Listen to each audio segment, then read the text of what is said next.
مسلمانان مسلمانان، چی باید گفت یاری را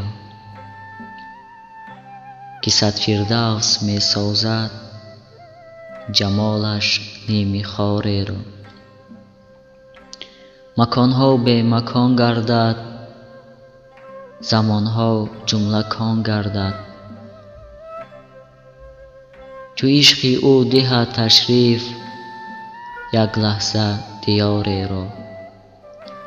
خداوندا زهی نور لطافت بخش هر حور،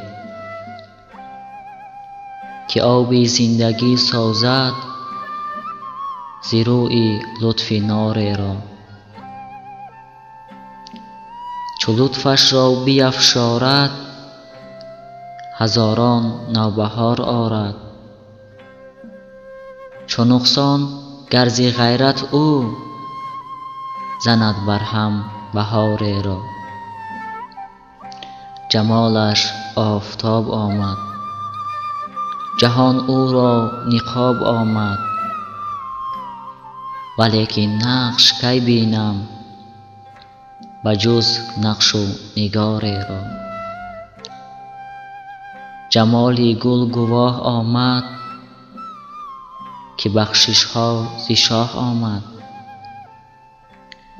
اگرچه گل بنشناسد هوای سازواری را. اگر گل را خبر بودی همیشه سرخ و تر بودی،